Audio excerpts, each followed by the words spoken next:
No, it's not funny, but I'm interested in what your opinion is. Because you can be underwhelmed, you can be overwhelmed. Right.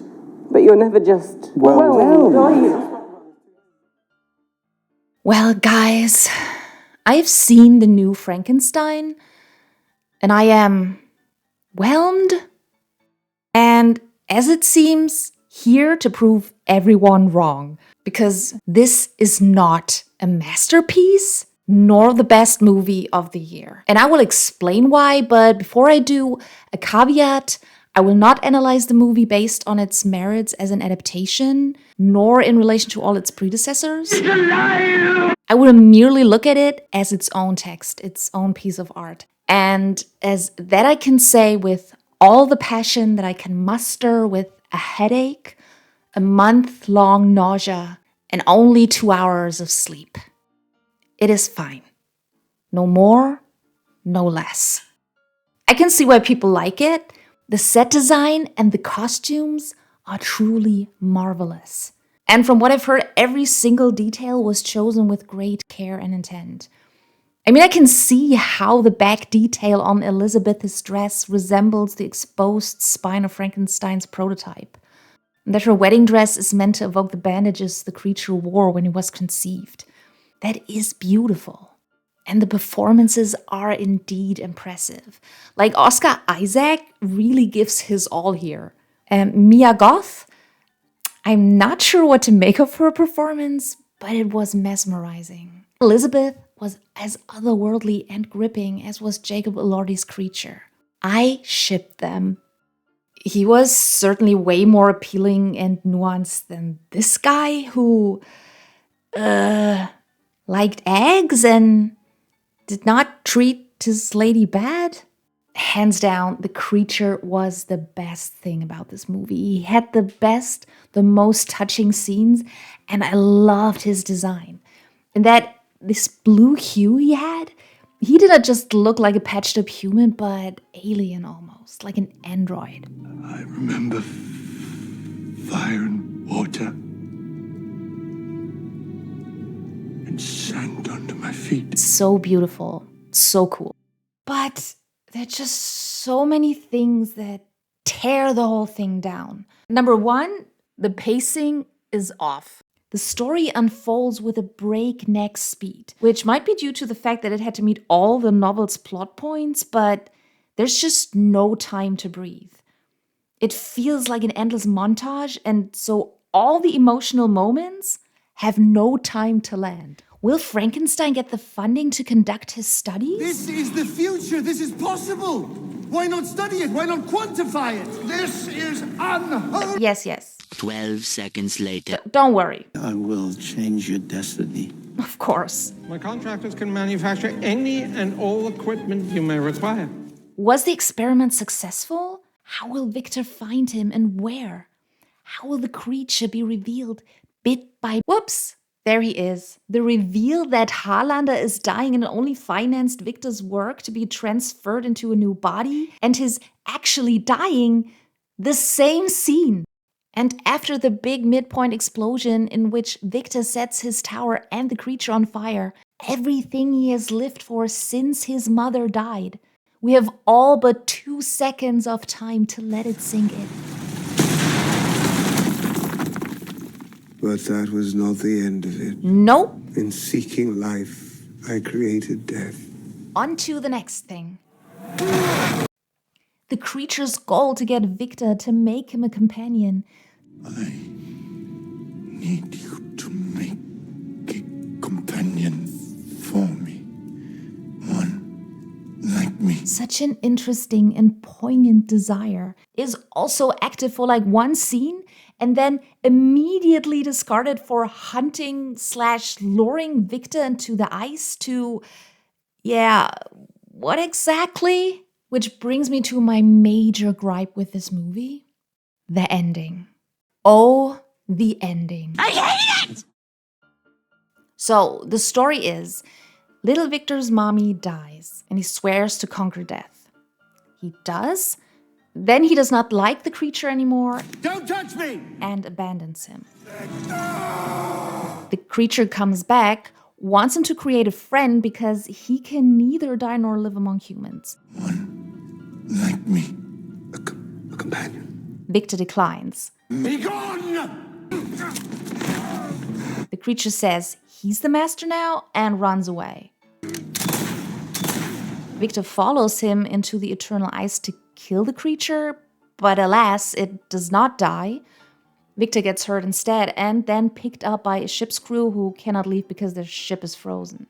Give him to me, the creature commands, possibly to kill Victor, but who knows, honestly? The creature enters the ship, tells his story to the captain and the dying Victor, and then this happens. I'm sorry. You will go now, Creator. The tide that brought me here now comes to take you away, leaving me stranded. Forgive me, my son. And if you have it in your heart, forgive yourself into existence.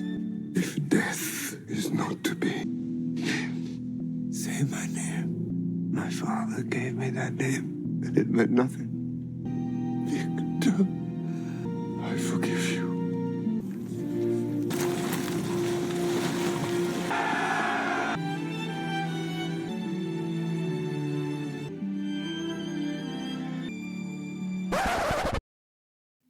What? So I can kind of accept Victor's side of the whole thing. He's now empathetic to the creature after having heard his side of the story and can finally see him as a human being. Fine. But why does the creature forgive Victor? And why all of a sudden do they call each other father and son? The creature is lonely and burdened by the inability to die, the curse to live forever, but forever alone. Don't touch me! Forever rejected. How does Victor's penance help him in that one bit? How does Victor's "if you have to live, live" take away any of that pain? One like me. And is he going to, stay there? Forever? If so, how is the creature supposed to live a fulfilled life up there? Is he going to befriend the ice bears? He's an educated being longing for connection. This is not uplifting, not even poignant. This is bleak. And he's not Elsa. Cold never bothered me anyway. The poor thing feels the cold. I will bleed. He told us. The cold winter air stung in my lungs. Wait, well, this can't be right. Okay, now that Victor is dead, they can both be human, the creature says. Oh, does it mean that when the creature dies, the creation can die as well? So, was I wrong? And this is the face of relief that he's now capable of dying? If so, great, because everything else would be torture. But if so, that was not prepared in any way. There's not a shot of a hand that finally does not recover or anything. So Del Toro says in an article, Frankenstein is about somebody accepting life in the absence of death. Being blissful any moment you're alive. The creature is alive. Now it's time for it to live. What the fuck? How is this an ending for the creature's story? Not appreciating life was never his problem. If anything, he was full of wonder and fascination with life and the world from the get-go. He wanted a companion, be appreciated, loved. For this moral to work, you would need a protagonist like Ebenezer Scrooge or the guy from Leaving Las Vegas or even the lady from Eat, Pray, Love.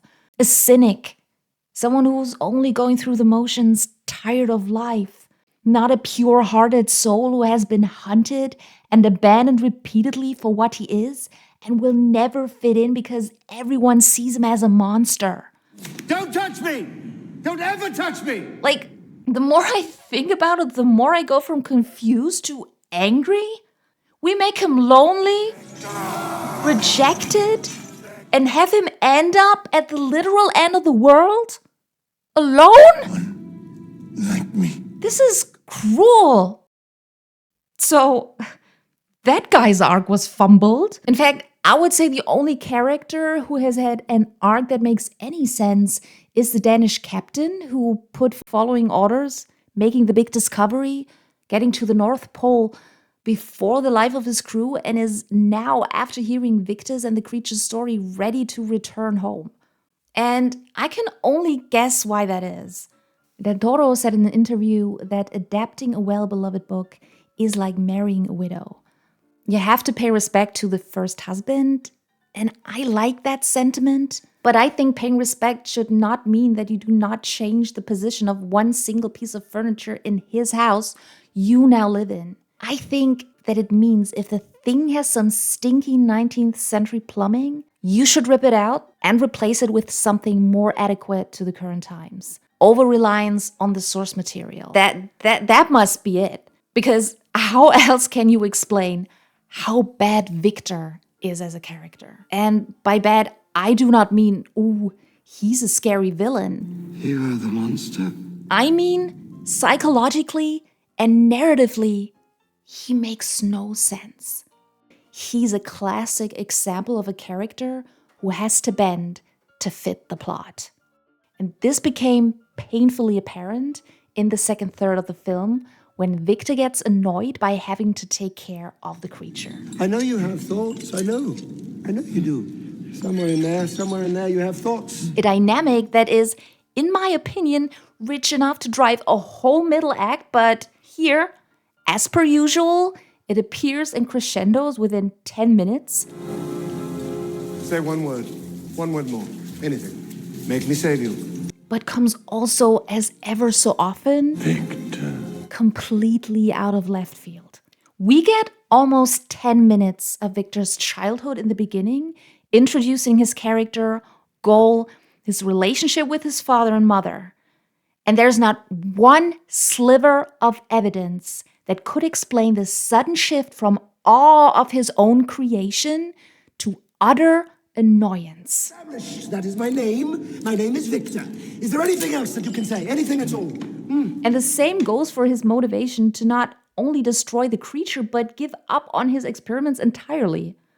The only thing in life he ever wanted. It is implied that it was driven by jealousy, but also heavily by the frustration of the creature's seeming lack of intelligence. Is it intelligent? Something that is, again, not once implied, let alone mentioned to be a thing he valued. He wanted to conquer life, which he did. He did not want to recreate his mother and have someone to play cards or have intellectual conversations with, and failed. There's so many drastic, plot-relevant, theme-related decisions he makes that are not set up whatsoever. And I argue this is because these first 10 minutes of Victor's childhood were almost completely wasted.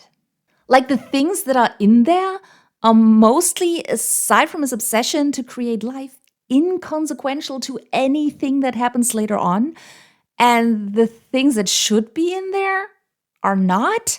Like Dad says, ivory does not bleed, Victor, flesh does. By the time you remember a fact, your patient could be dead. You understand? And when he proceeds to physically punish Victor, he tells him that he will now spare his hands because they are his instruments as a surgeon, and the face is vanity. Will the theme of vanity reappear in a certain moment? Will there be a situation in which Victor forgets a thing and almost kills somebody? No. We hear that Dad always favored Victor's brother due to his more agreeable and sunnier character. Will a sense of jealousy and resentment sour their relationship? Will some of Victor's despicable actions be driven by a need to win the affection and approval of his late father? Guess what? Dad and the Dark Angel are set up to be these huge antagonists Victor will battle with internally throughout his journey, and he doesn't. Dad is corporally and thematically absent for the whole film until, again out of nowhere, the name thing comes up. Say my name. What do you mean? My father gave me that name.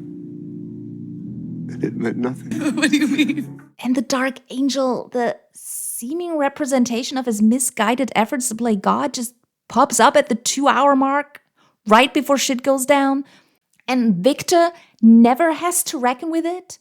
There is never a Faustian moment in which Victor is tempted to fall for its illusion of power again and finally rejects it? It is, oh, I guess it is good. I should trust it. This blood-red demon thing? Oh no, it was bad after all. And Mom, don't get me started on Mom. Mom is not a character. Mom is only there to get fridged.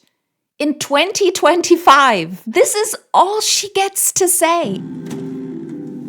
Victor, dépêche-toi de descendre. Ton père arrive. 3, 2, 1. Non, Victor! I mean, just imagine if in his memories, Victor did idolize his and his mother's relationship and hated how his father just used her, ignored her boundaries to achieve his own gains, did not care for her as a person, and felt that he, Victor, was better. And imagine if we had a scene in which we see Dad being disgusted and frustrated by Victor's needs as a child and a son, and proceeds to treat him like a mentee, a surgeon, a professional only, an intellect to be molded, not a human. And it is only through his own abuse of the creature and Elizabeth that Victor later on realizes, yes, he might have thought himself different from his father, but he was just the same. He also only used people for his own gain and never saw them as persons in their own right, even his mother, who he only clung to no matter if she was okay with it or not. And yeah, maybe he even resented her for having another child.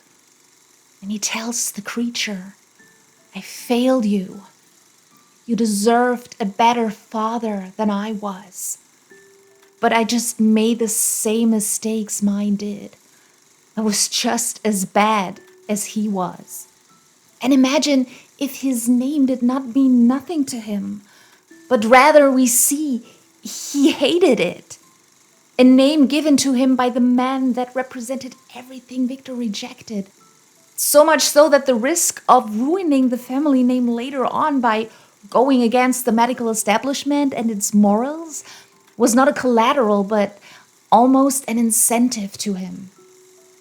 And that when the creature was only capable of saying this God-forsaken word, just like his father once did, it was a stab in the heart, a reminder of, you are a failure.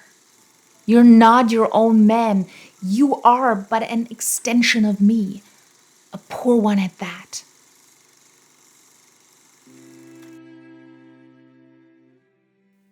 And then when finally he is able to do the one thing his father never could, seeing the creature not as his creation, but a feeling being, a human with needs that need tending to, needs that are more important than his own, he is at last able to let go of his hate for his father and embrace the name. Not as a title, an expectation his father gave him, but an expression of love. A call for closeness from a helpless child to the person he depends on. A sign of this most powerful, most delicate bond between them that he was too selfish and afraid to allow, unequipped yet to allow. And so when he finally asks the creature to say his name, he does regret the things that never were between them, but he is free from the painful past, able to embrace being vulnerable, to care. The being a father as a father is meant to be. And he is at peace, even if only for a moment. And imagine that now, having seen the scene and after having the creature free the ship, the captain does not wave, but reaches out his hand and helps the creature onto the vessel, ready to face the scrutiny and the fear of the crew, because he knows that the creature is like any one of us, a child yearning for another human's warmth in this cold world. And the creature looks into the rising sun, knowing that his conception might have been misguided, selfish, and unnatural, but that his existence is not. And it was on his creator for being unhappy and unsatisfied with him, not on the creature that did not ask to be born. And that he deserves to not only live through his empathy, his suffering, his humanity, but to live among humans. And that if only one other human can see through to that there might be a place for him in this world that never wanted or expected him to exist. A place for any monster, after all.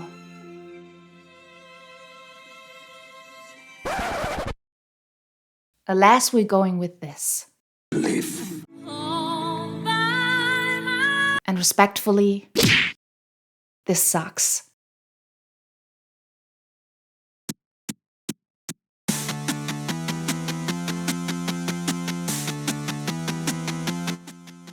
Thanks for watching. If you like more Oscar Isaac content, I'm working on an animated rewrite of Star Wars Episode 9. So subscribe if you want to get notified when it comes out. And if you're in the mood for more ice-adjacent content, I made a rewrite video and a critique of Frozen, which also botched its ending royally. Take care.